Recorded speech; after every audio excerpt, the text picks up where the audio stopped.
Hola, ¿qué tal? Bienvenidos a Revista Internacional. Una vez más con ustedes, iniciando programa, reiniciando programa, luego de una larga cuarentena para muchos. El día de hoy tenemos una entrevista muy interesante en la cual vamos a trabajar el tema tan polémico como lo es el aborto.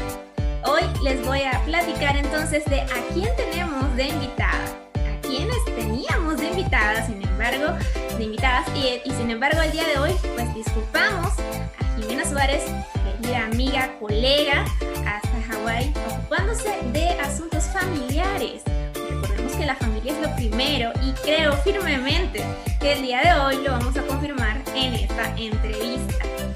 Entonces les presentaré a quien nos va a acompañar en estos minutos para trabajar el tema del aborto. Ella es representante de la ONG Ama la Vida y la presento. Esta es ingeniera ambiental, maestra en Ciencias del Manejo Sostenible de Agrosistemas, doctorante en Estrategias para el Desarrollo Agrícola Regional, coordinadora en Puebla actualmente de la ONG Ama la Vida, colaboradora en la campaña de 40 días por la vida desde el 2017 y, así como se cataloga ella misma, hija, hermana y esposa amorosa. El día de hoy le damos entonces la bienvenida a este espacio. Bueno, me dicen Vicky, mi nombre es Victoria, les agradezco muchísimo la oportunidad de estar aquí. Tengo el honor de conocer a Luz y adelante podemos continuar. Les agradezco muchísimo la invitación. Claro que sí, y sé que estás súper lista para estas preguntas controversiales que te voy a hacer y que seguramente, tal como el tema del aborto, dará mucho de qué hablar, pues hay unos que no quedaron muy contentos con que se haya evitado la aprobación de esa ley para el aborto, ¿no es así? Sí, así es. Es bueno recalcar cuál es la situación del aborto a nivel mundial. El origen del aborto sucedió por una situación eugenésica.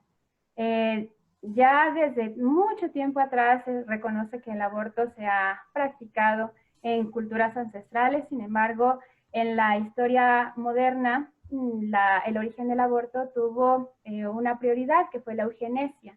La eugenesia consiste en descartar a seres humanos por su raza, su origen étnico, su cultura o incluso sus rasgos, ¿no? Entonces, todo esto deriva en que pues una persona que se llamó Margaret Sanger en el siglo XX llevó a cabo diferentes situaciones para promover la eugenesia en su país, denigrando a la raza que provenía de África. Se contrató a matronas de raza africana para que pudieran desarrollar estos abortos allá y generaran más confianza, pero pues esto llevó continuamente a un deceso económico. ¿Por qué se ha hablado tanto del aborto actualmente en México? Bueno, como mencionaba, actualmente la razón por la que se promueve mucho el aborto en América Latina es porque la International Planned Parenthood Foundation le fueron retirados diferentes, digamos, incentivos económicos en Estados Unidos y a la par ya había un interés por promover el aborto en América Latina. Esto derivó en que como ya no tienen fondos para financiarse en Estados Unidos, que era su principal fuerte, gracias a Donald Trump, actualmente ya ellos están vinculándose con diferentes organizaciones de Latinoamérica y están fundando diferentes organizaciones con otro tipo de financiamiento europeo. Por ahí se vincula a George Soros, etcétera, a Bill y Melinda Gates Foundation y la Fundación Ford. Desde el siglo XX se ha pensado que disminuyendo la tasa de población se va a mejorar el ambiente para los que vivan. Pero esta es una disgregación racial también, porque entonces se está diciendo que los más pobres o los que tienen tal vez tal condición racial, pues no deberían de vivir, ¿no? particularmente a mí me ha parecido que hay ciertos postulados en referencia al feminismo que podrían ser interesantes en función del empoderamiento económico de la mujer. Y si me preguntaran a mí, particularmente creo que no necesariamente en función de qué, de cuáles son las ideas que se siguen, tienen que estar peleados los pro vida con las feministas. Yo creo que es un tema muy polémico también, creo que da para otra entrevista fácilmente. Sin embargo, lo que sí queda claro, como bien has dicho tú, sin la vida, pues no hay más generaciones, no continúa la especie. Entonces, y eso nada más hablando del género humano, ¿no? Sin contar los demás. Vamos con otra pregunta, Victoria. ¿Qué instituciones promueven a qué instituciones les conviene o les hubiese convenido que se llevara a cabo esa ley pro aborto y a cuáles no? Bueno, fácilmente te puedo decir que a cuáles no, a la familia, que es la institución fundamental de la sociedad. Y sin la familia no hay ninguna institución que se sustente a través del tiempo.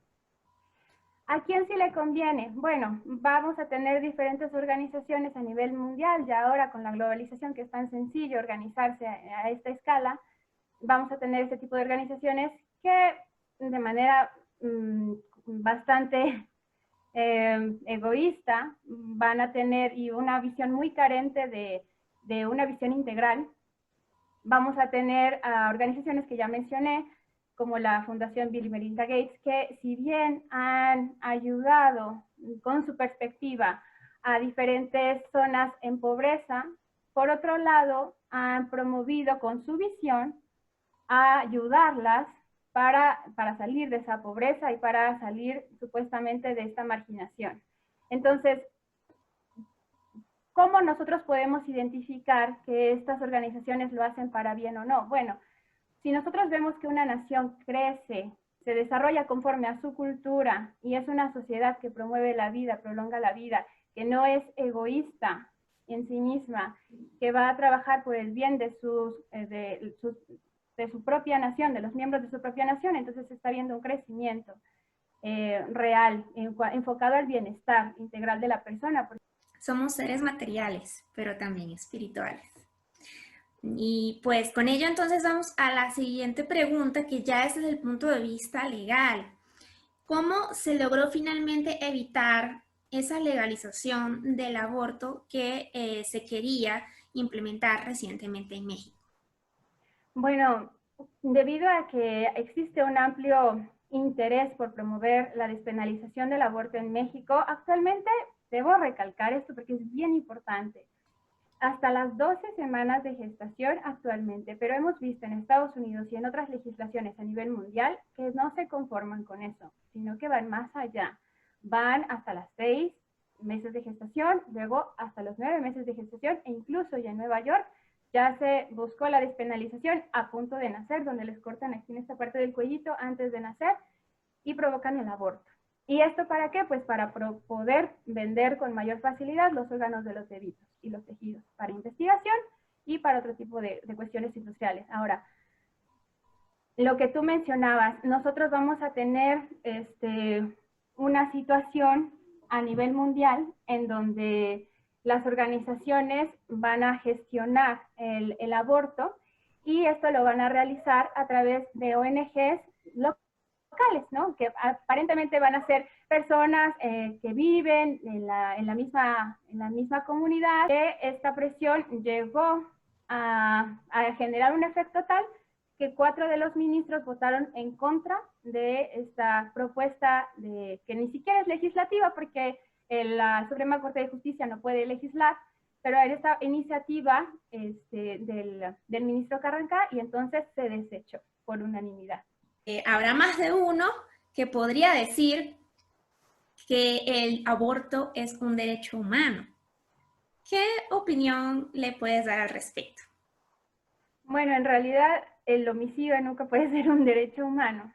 Entonces, y actualmente ningún tratado internacional al que esté sometido México respalda este supuesto derecho al aborto. Existe, sí, estipulado en diferentes convenciones desde Beijing, en donde se empieza a promover con una serie de falacias y malos conceptos. Malos me refiero a que no están ni siquiera bien desarrollados. Que ahora México es pro vida. Entonces, también vale la pena preguntarte, ¿por qué tu lucha personal en contra del aborto? Bueno, te mencionaba que cuando uno se enfrenta ante esta discusión, yo llegué un poco antes de que comenzara la situación de los pañuelos verdes y los pañuelos azules, que esto fue en el 2018 cuando se desató en Argentina. Así es. Del 2017 más o menos fue cuando yo comencé a estar en el grupo de 40 días por la vida, que es un grupo de oración que precisamente comento el 23 de septiembre comienza la campaña y termina el 3 de noviembre, que consiste en rezar frente a los abortorios. Si yo estoy viendo como psicólogo, como analista, como persona que está estudiando leyes, como persona que está estudiando geopolítica, que el aborto me está disminuyendo la tasa de natalidad, me está disparando el índice de suicidios, etcétera, me está causando muchísimos problemas de índole, tanto a nivel individual como a nivel social, puedo fácilmente reconocer que el aborto es una política, como bien hay un libro, ante el Estado claudicante, es decir, que rechazan su propia responsabilidad. Es el rechazo de la sociedad misma ante responsabilizarse del otro. Ok, Victoria. ¿Debería el Estado generar recursos para apoyar a aquellas mujeres que a lo mejor no deciden abortar, pero no quieren criar a ese hijo que a lo mejor no fue deseado?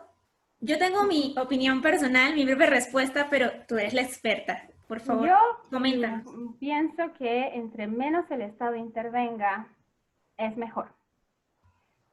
Pero sí puede dar un impulso. Y su principal, digamos, responsabilidad del Estado es que todos sean partícipes del desarrollo individual de las personas. Entonces, si nosotros silenciamos a las organizaciones y a las sociedades civiles, si les dificultamos cada vez el acceso a la libre organización, vamos a tener un decrecimiento de desarrollo social y todo va a depender del Estado. Y eso es lo peor que podemos hacer como ciudadanos. Todo el poder lo tiene que tener, tiene que estar repartido entre los ciudadanos. No ni siquiera tampoco en empresas, porque también ese es un error. Es también el oligopolio y también es una catástrofe. Un mensaje. Pues muchísimas gracias, Luz, por dar el espacio para este tipo de temas. Agradezco mucho a todas las personas que estén involucradas en la realización de este programa y los invito mucho a informarse más sobre el tema del aborto, de la despenalización y pues también nos damos todos a la tarea de ayudar a estas personas que necesitan de nuestra ayuda. Muchísimas gracias, Victoria. Pues fue Victoria Teles, muchísimas gracias, te despedimos. Muchas gracias, Victoria. Esperamos que sin duda no sea la última y que sigas adelante con esto.